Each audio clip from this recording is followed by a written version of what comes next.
இன்னைக்கு எபிசோட் ஸ்டார்டிங்கில் மார்னிங் டாஸ்கில் வந்து யார் ஃபர்ஸ்ட் எலிமினேட் ஆவா யார் வின்னர் நீங்கள் நினைக்கிறீங்க அப்படின்னு சொல்லிட்டு ஒருத்தர சொல்ல சொன்னாங்க. வழக்கமாக எல்லா பிக் பாஸ் சீசன் நடக்கிறது தான். ஆனால் இன்னைக்கு வந்து பிக் பாஸே இந்த டாஸ்க்கை பாராட்டினது காரணம் என்னென்னா, பார்க்குறதுக்கு ரொம்ப சுவாரஸ்யமாக இருந்துச்சு. ஏன்னா எவனுமே வந்து எல்லாருமே ஒரு ஈஸி டார்கெட்டை வச்சு தப்பிக்கவும் நினைக்கல, பாலிஸ்டாக பேசிட்டு டிப்ளமேட்டிக்காக ஏதாவது சொல்லிட்டு சேஃப் கேம் ஆடுற மாதிரி நினைக்கல.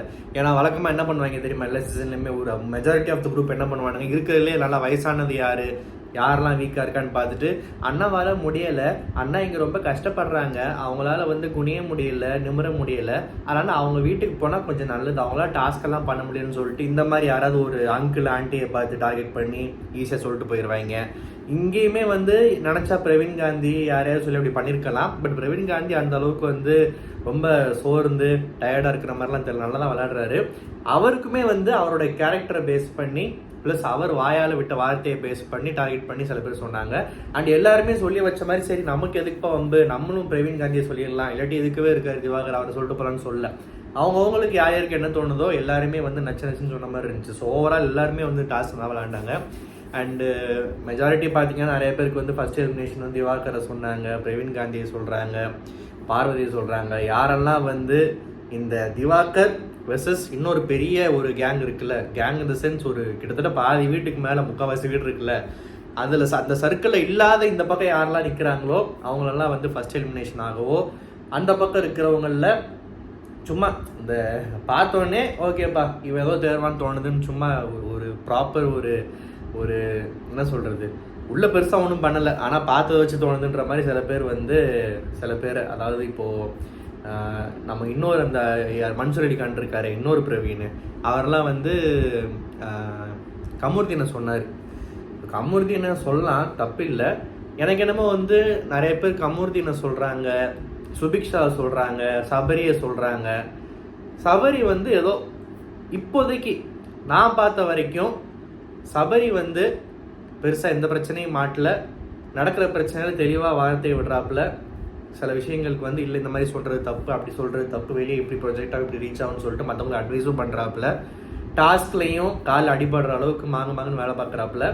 கொஞ்சம் என்ன சொல்கிறது, நான் ரொம்ப நல்லவன்றதை காட்டிக்கிறதுக்கு கூட்டாஞ்சோறு அது இதுன்னு அந்த மாதிரி விட்டு போடுறாப்புல. ஸோ வந்து ரொம்ப சேஃபாக காய் நகர்த்தி கொண்டு போயிட்டு அதே டைம் கேமும் ஆடுற மாதிரி வெளியே விசிபிலிட்டியும் கிரியேட் பண்ணுறது வச்சு பார்க்குறப்போ எனக்குமே வந்து ஓகே சபரி ஒரு நல்ல இப்போதைக்கு வின்னர்னு சொல்கிறது பெரிய வார்த்தை, இப்போதைக்கு சபரி பேரை சொன்னால் நோ வாங்கன்ற மாதிரி தோணுச்சு. அந்த மாதிரி சபரி சொன்னதை நான் ஏற்றுக்கிறேன்.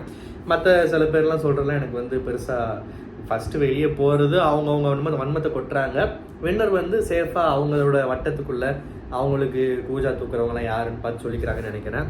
அண்டு இந்த ரேப் பாடுறாருல அவர் வந்து அவர் பேர் ஆக்சுவலாக ஸ்ட்ரைக் ஆகலை, ஏன்னா அவர் பேர் வெளியே தர மாதிரி பெருசாக எதுவும் பண்ணலை, மன்னிக்கவும். பேர் தெரிலன்னு சொல்கிறது ரொம்ப ஆனஸ்ட்டு. எதுலையாவது பிட்டு பேப்பர் எழுதி வச்சு இவர் தான் அப்படின்னு சொல்கிறது வந்து கொஞ்சம் ஃபேக்காக இருக்கும். எழுதி வைக்கல, உண்மை அதுதான் ஆக்சுவலாக. ஸோ அவர் வந்து அதான் நம்ம நார்த் சென்னை கேண்டிடேட் வந்திருக்காரு, அந்த ரேப்பு பாட்டு பாடுறவர். அவர் வந்து நான் வந்து மூக்கை இப்படி சில பேர் இப்படி தொடுவாங்க, நான் கீழே 2 காலுக்கு நடுவில் கை விட்டு இப்படி பின்னாடி போயிட்டு பாம்பு மாதிரி தொடுவேன்னு சொல்லிட்டு ஃபஸ்ட்டு எலிமினேஷன் சபரி, வின்னர் வந்து பிரவீன் காந்தி அப்படின்னு சொல்கிறாரு. அப்போ அங்கே இருக்கிறவங்க சில பேர் வந்து இன்ஃபேக்ட் அவரே கோவப்பட்டார், உனக்கு அர்த்தம் புரிஞ்சுதான் சொல்கிறியா, ஃபஸ்ட் எலிமினேஷன் சபரியா அப்படின்னு சொல்கிறியான்னா ஏன் சபரி போகக்கூடாதா அப்படின்னு கேட்டது வந்து நெத்தியில் அடித்த மாதிரி இருந்துச்சு. சபரி யாருக்கும் பிடிக்காது. இப்போ எனக்குமே வந்து ஓகே சபரி நல்லா பார்க்குறதுக்கு பரவாயில்லன்னு தோணினாலுமே ஏன் அப்படின்னா 2 நாள்லேயே ஒருத்தனையே அப்படி அவ்வளோ மேலே ஏற்றுறீங்க. நான் சொல்கிறேன் மவனை நீ தானே முதல் வெளியே போவேன், நீ பண்ணுறதெல்லாம் ஃபேக் அப்படின்னு சொன்னது ஒரு டிஃப்ரெண்ட்டான ஒரு விஷயமா இருந்துச்சு. பிரவீன் காந்தி வின்னர்னு சொன்னது தான் வந்து அது இன்னும் ஒரு மாதிரி அதுவும் டிஃப்ரெண்ட்டாக இருந்துச்சு. அது ஏன்னா அவரே வந்து வெளியே போகிறேன் இளைஞர்களுக்கு விட்டு கொடுக்குறேன்னு சொல்லிட்டு வாய் விட்டுட்டு இருக்கிறப்போ அவரை வந்து நான் வின்னராக வச்சு பார்க்குறேன்னு சொன்னது வந்து ஓகே, ரெண்டுமே 2 எக்ஸ்ட்ரீமில் சொல்கிற மாதிரி ஏதோ டிஃப்ரெண்ட் ட்ரை பண்ணுறாப்புலன்ற மாதிரி தான் தோணுச்சு அவர் சொல்கிறப்போ. அதுக்கப்புறம் கேப்டன்சி டாஸ்க் வச்சாங்க. சிம்பிளாக ஏதாவது ஒரு போட்டியை வச்சு சுவாரஸ்யமாக நடத்திட்டு போயிருக்கலாம். 4 பேரை பிரிக்கிறேன், 6 பேரை பிரிக்கிறேன், அதில் வந்து எவன் போய் ஃபஸ்ட்டு பாலை பொங்க வைக்கிறானோ, பால் காய்ச்சறானோ, மாட்டிலேருந்து பாலை உருவி எடுக்கிறானோன்னு சொல்லிட்டு என்னென்னமோ பாலை வச்சு ஏதோ பண்ணாங்க ஒரு டாஸ்க்கு. ரொம்ப போரிங்காக தான் இருந்துச்சு ஆக்சுவலாக. ஃபஸ்ட்டு கேப்டன்சி டாஸ்க்கு நெருப்பு மாதிரி இருந்திருக்கணும். மேபி 3 லெவல் இருக்குன்றாங்கல்ல. முதல் லெவல் பாலை வச்சு ஆரம்பிக்கிறாங்க, அடுத்து நெருப்பில் படுத்து உருள சொல்லுவாங்க என்னன்னு தெரில. ஸோ ஒரு மாதிரி போச்சு, போரிங் தான் ஆக்சுவலாக டாஸ்க் பொறுத்த வரைக்கும். அண்டு யார் கேப்டனை பொறுத்து தான் பார்க்கணும். அதுக்கப்புறம் வந்து பார்வதியை வச்சு தான் இன்றைக்கி முக்கால்வாசி எபிசோடு போச்சு. ரொம்ப ஒரு நல்ல கான்ட்ரவர்சியா இல்லை போல்டாக ஏதாவது பண்ணிடுச்சா இல்லை ரொம்ப சுவாரஸ்யமாக இருந்துச்சா அப்படின்னு பார்த்தா ஒரு இதுவும் இல்லை. சரியான ஒரு சப்ப மேட்ரு, ஒரு சல்பி மேட்ரு. பார்வதிக்கு வேலை செய்ய பிடிக்கல, இதுதான் விஷயம்.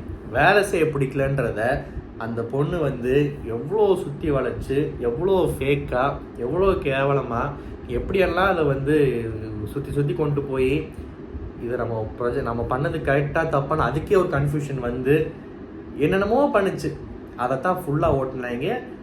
இந்த பார்வதி ஏதோ ஒன்று பண்ணியிருக்கா, பார்வதி இதுக்கெல்லாம் கேபிள் தான்ப்பா, ஏதோ பண்ணது விடு, இதுக்கெல்லாம் எதுக்கு பஞ்சாயத்து கூட்டுன்னு சொல்லிட்டு கடந்து போகாமல் அதுக்கு ஒரு பஞ்சாயத்தை வேற கூட்டி ஒரு சண்டை வேற போட்டுக்கிட்டாங்க. பார்வதிக்கு வேலை செய்ய பிடிக்கல, அவ்வளோதான் விஷயம். ஏன்னா உட்காந்து பெருக்கிட்டு இருக்கிறப்போ இதெல்லாம் பண்ணிட்டு இருக்கிறப்போ வந்து சில பேர் வீட்லேயே கூட பண்ணியிருக்க மாட்டாங்க. நான் யாரையும் ஜட்ஜ் பண்ண வருவேன், மேபி பார்வதி பண்ணியிருக்கலாம். இருந்தாலும் வந்து இன்னொரு இடத்துல பண்ணுறப்போ வந்து சில பேர் நம்மளை அது அவங்க வேலை, ஒழுங்காக வேலை வாங்கணும் அப்படின்றது அவங்களுக்கு கொடுத்த வேலை. அதை அவங்க சரியாக பண்ண நாளைக்கு பிக் பாஸ் அவங்களுக்கு கேள்வி கேட்பார். உங்களுக்கு ஒரு பவர் கொடுத்தோமே, அது ஒரு மதிப்பு தெரியலையா உங்களுக்கு அப்படின்னு சொல்லிட்டு ஹோஸ்ட் கேட்க ஆரம்பிச்சிருவார். இந்த ஹோஸ்ட் கேட்குறாரோ இல்லையா, அவரே கொட்டாய் விட்டுட்டு போயிட்டு இருக்காரு வந்து சரி இருந்தாலும் அந்த மாதிரி கேட்பாங்க நல்ல ஹோஸ்ட்டாக இருந்தால். அதனால் வந்து அவங்க வேலையை அவங்க பார்க்குறதுக்கு கேள்விகள் கேட்குறாங்க. இந்த மாதிரி இப்படி தட்டுறது இப்படி தட்டுறதுலாம் பார்க்குறப்போ இல்லை அப்படி பண்ணாதீங்க, இந்த இடமே லக்ஸரிக்காக கட்டப்பட்ட ஒரு விஷயம், இதில் வால் அப்படி பண்ணாதீங்கன்னு சொன்னது ஒன்றும் தப்பு இல்லை.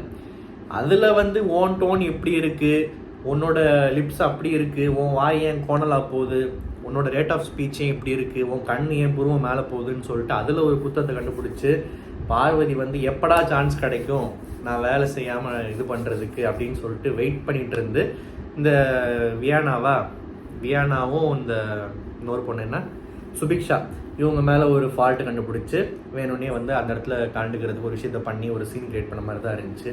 அண்ட் திவாகர் வழக்கம் போல் அவருக்கு இருக்கிற ஒரே சப்போர்ட்டு பார்வதி தான். ஸோ பார்வதி வந்து பண்ணுறது தப்பாக ரைட்டுன்னு கூட புரிஞ்சுக்க முடியாத ஒரு தன்மையில் அந்த மனுஷன் வந்து அவர் பாட்டுக்கு ஏதோ பேசிக்கிட்டு இருக்காரு சைடில்.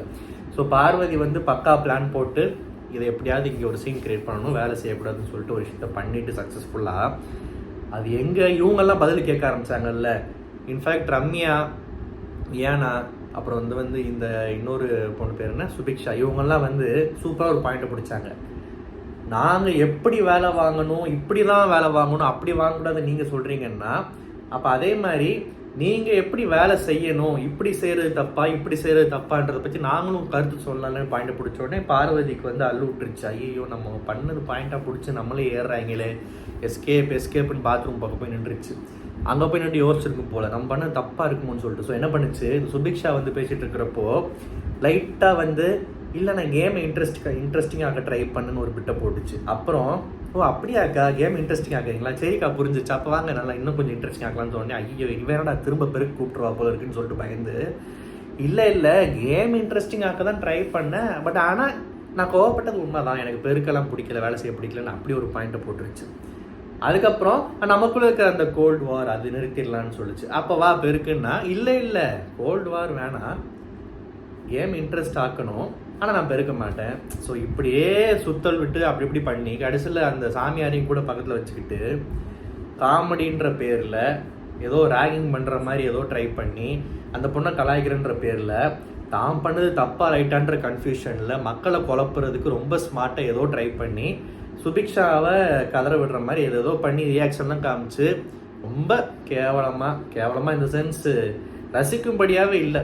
ஒரு ப்ராங்கோ இல்லை ஒரு கேமை இன்ட்ரெஸ்டிங் ஆக்குறதோ இல்லை வாட் எவர், நீ வந்து ஏதோ அந்த பொண்ணை புள்ளி கூட பண்ணிட்டு போ, அதை கூட வந்து பார்க்குறதுக்கு ஒரு சுவாரஸ்யமாக இருந்தால் பரவாயில்ல. ஏதோ பண்ணுற பேரில் வேலை செய்யக்கூடாதுன்றதுக்கு எவ்வளோ இறங்கி என்னென்னலாம் வந்து கன்ஃபியூஷன் க்ரியேட் பண்ணுமோ அதெல்லாம் பண்ணிகிட்டு இருந்துச்சு. இதை வச்சு அந்த பொண்ணு ஒரு பக்கம் குழப்பத்தில், அந்த பொண்ணு வந்து என்ன சொல்கிறது, என்னால் வந்து கடலோட ஆழத்தை கூட புரிஞ்சுக்க முடியும், பார்வதியோட மனசை புரிஞ்சுக்கணும்னு சொல்லிட்டு கதற ஆரம்பிச்சு அழுக ஆரம்பிச்சு அதுக்கு ஒரு பஞ்சாயத்தை கூட்டி அங்கே போய் பார்த்தா எல்லா ஆளாலும் பேசிக்கிட்டு இருக்காங்க, பேசுகிறாங்க. பார்வதி சொல்லிடுச்சு நீங்கள் ஏற்கனவே, ஏன்னா பார்வதி மேலே தப்புக்கும் தெரியுது, அதனால தான் பிக் பாஸ் ரெஜிஸ்டர் பண்ணிட்டு இதெல்லாம் பேசாதீங்கன்னு சொல்லிச்சு. பேசிக்கிட்டு இருக்காங்க. நடுவில் வழக்கம் போல் திவாகர் வந்து யதார்த்தம் என்ன பண்ணிட்டாரு, என்னப்பா ஆளாளுக்கு சப்போர்ட், உடனே வாடா மவனே சிக்கு, நீ எப்படா வார்த்தை விடுவ, உன் மேலே வந்து உன்னை கடிச்சு உனக்கு ரேபிஸ் வர வைக்கலான்னு சொல்லிட்டு 3 தெருநாய்கள் அங்கே இருக்குல்ல, அதில் எல்லாமே வந்து சீறி பாய ஆரம்பிச்சிட்டாங்க. ஓகே, இன்ஃபேக்ட் என்ன சொல்கிறது, அதில் சபரி வந்து இது வரைக்கும் அந்த டெம்பர்மெண்ட்டை இழந்ததே பெருசாக பார்க்கல இந்த 2-3 நாளில். அவருக்கு கோவம் வந்துருச்சு. ஏன்னா டைரெக்டாக அவர் நியாயமாக ஒரு பாயிண்ட் பேசுகிறப்போ அவரை நோக்கி சொல்கிறப்போ வந்து சப்போர்ட்ன்ற வார்த்தை வந்து அவரை ட்ரிகர் பண்ணிருச்சு. அவர் கோவப்பட்டார். ஸோ சபரி கோவப்பட்டது தப்பே இல்லை. ஏன்னா டெய்லி சும்மா அதுக்காக திவாகர் வந்து பாவம் யதார்த்தமாக விட்டார்னு சொல்லிட்டு எல்லாத்துக்குமே வந்து அந்த பெனிஃபிட் ஆஃப் டவுட்டை வந்து அந்த மனுஷனுக்கு கொடுத்து அப்படியே வந்து ரொம்ப செயின்ட்டுலாம் சொல்ல முடியாது. திவாகர் வந்து யதார்த்தமாகவோ இல்லை தெரியாமையோ இல்லை அர்த்தம் தெரியாமல் வேறு வேர்டு யூஸ் பண்ண தெரியாமல் அந்த வார்த்தையை விட்டுருந்தாலுமே சபரி அந்த இடத்துல கோவப்பட்டது வந்து ஒரு நியாயமான கோவமாக தான் நான் பார்த்தேன். டீசெண்டான கோவமாக இருந்துச்சு. ஆனால் நடுவில் இந்த கெமி வந்து ஆஹா இன்னொரு ஸ்டார்ட் கேமரா ஆக்ஷன் சொல்லிட்டாங்க அகேன்ஸ்ட் திவாகர், இங்கே நான் போய் ஏதாவது பண்ணி ஆகுமேன்னு சொல்லிட்டு அவர்கிட்ட போய் நின்றுட்டு நான் ஏன் பேசக்கூடாது, நீ ஏன் பேசக்கூடாது, என்னை பார்த்து பேசுங்க, இதை பார்த்து பேசுங்க, டேன்னு சொல்லிச்சா ஏன்னு சொல்லிச்சா, ரெண்டுமே தப்பு தான். ஏன்னா ஒருத்தர் அவர் மரியாதை இருக்கிறப்போ நீ போமா வாமான்னு பேசுகிறப்ப வந்து வயசுக்குன்றதை தாண்டி ஒரு ஸ்டேட்டஸாக பார்க்குறாங்களோ. திவாகர்லாம் எவன் கேட்குறதுக்கு யார் இருக்கா, அடிச்சான்னு நினச்சி உள்ளே பேசிகிட்டு இருக்காங்க போல். இதே பேச்சை வந்து நீ வந்து போய் ஒரு அவர் பேர் என்ன உள்ள இந்த கோட்டா கண்டஸ்டன்ஸ் நிறையா வந்திருப்பாங்களே, அந்த பையன் பேர் வருணா, ஐஸ்வரி கணேஷோட தங்கச்சி பையன் வருண் கிட்டேயோ இல்லாட்டி வனிதாவோட மக வந்து அந்த பொண்ணு பேர் என்ன வாரிசு அதுக்கிட்டேயோ இல்லாட்டி சிங்கர் ரம்யாவோட புருஷன் சத்யா கிட்டேயோ இல்லை சுஜாவர்ணி புருஷன் பேரே மறந்து போச்சு, ஏன்னா அந்த அளவுக்கு ஒன்றும் பண்ணலை உள்ள, இந்த மாதிரி ஆட்கள்கிட்டலாம் போய் வந்து இந்த மாதிரி இதுங்கெல்லாம் வச்சுக்காதுங்க.